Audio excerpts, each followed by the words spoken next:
crazy bakers out there, I'm here to teach you how to play Crazy Cake. It's a fast, fun, and yes, crazy card game with a lot of player interaction. So to get set up for the game, all you need to do is shuffle the deck of cards, deal every player 3 cards face down, and then place the deck in the center of the table, flipping 1 card over to start the discard pile.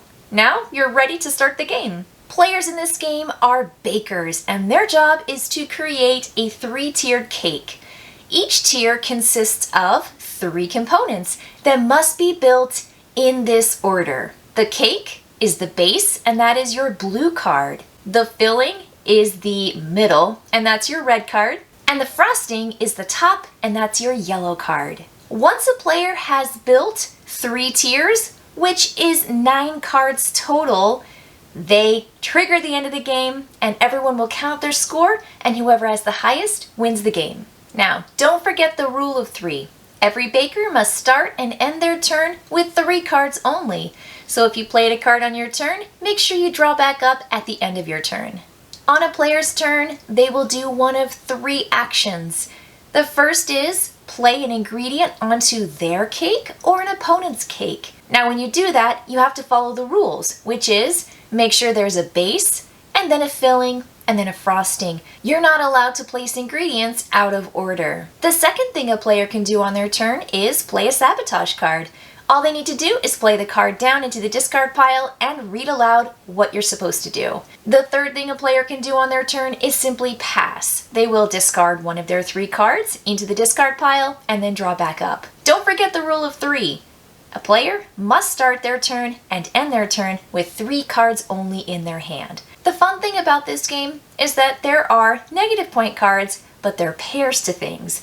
And so on every tier level, you're going to find ingredients that have matches.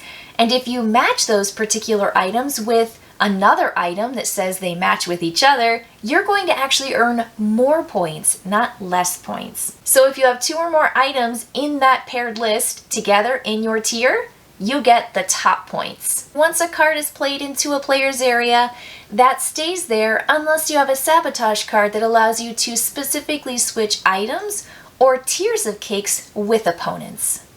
So on my very first turn, I will just play a cake down because that needs to be the first card played in any tier, and then I will draw up.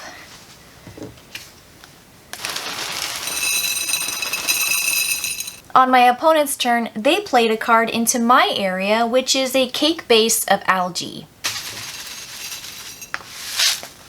On my second turn, I want to play a sabotage card.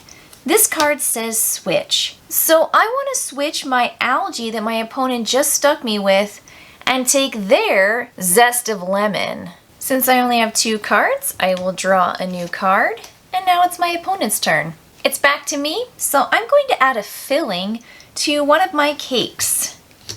I'm going to add marshmallow to my zest of lemon cake. And again, since I have 2 cards, remember that rule of 3? I'm going to draw a card into my hand. Well, it's back to me, and I will play a base into my final tier cake, which is carrot. On my opponent's turn, they play an ingredient onto my cake, which is yellow mustard. It's -1 point at this time.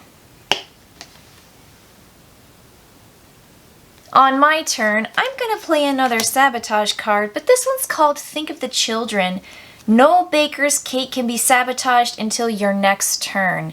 And so I kind of want to stop all this sabotage, so this card essentially prevents people from playing ingredients onto my cake at this time. I'll draw up. It's back to me, so I am going to play a filling onto my cake on this side. I'm adding maple syrup. And I will draw a card. Well, I fortunately drew on my last turn a card that matches my yellow mustard that my opponent thought was a sabotage. This is sauerkraut, and it's worth 12 points if it's paired with something like yellow mustard. Well, it's back to me, and the only cake I can play on in my area is the center, and I'd like to put a filling down. I've got some ice cream that I'd like to put on top of my crispy rice. Fortunately for me, it did come back to my turn. My opponent was not able to play any sabotage frostings on my final tier of cake, and I happen to have with me creamy peanut butter, which not only triggers the end of the game immediately, it also gives me 6 more points for my score. And once the game end has been triggered by building 3 tiers with 3 ingredients each, which I ended up doing, you will then count up your score and enjoy the fruits of your labor. My zest of lemon, marshmallow, and yellow mustard cake looks so delicious. And with the pairing of the yellow mustard with the sauerkraut, I get to score the star victory points and not the negative points.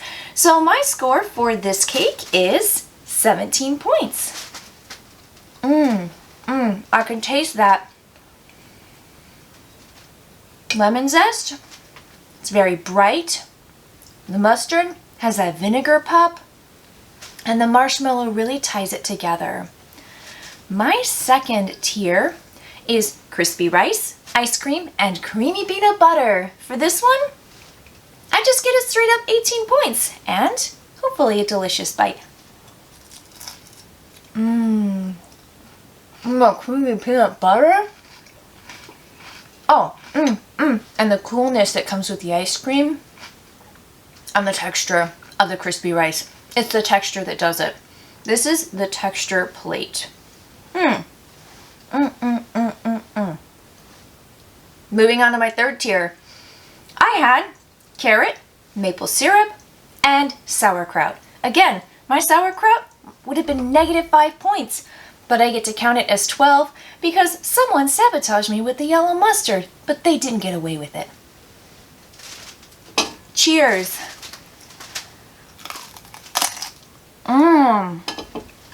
Oh. Wow. You know what? Maple syrup sweet, and so are carrots. It's a sauerkraut. Gotta have the sauerkraut. Oh, there's just something, I really can't put my finger on it, but there's something really special about this tier. Wow. Wow. So, have fun. Don't forget that this is a silly game and it's a fast game. So, if you don't like your tiers or you think someone sabotaged you too much in the game, just shuffle up the deck and play again right away. You'll have fun with Crazy Cake, hopefully as much fun as I did.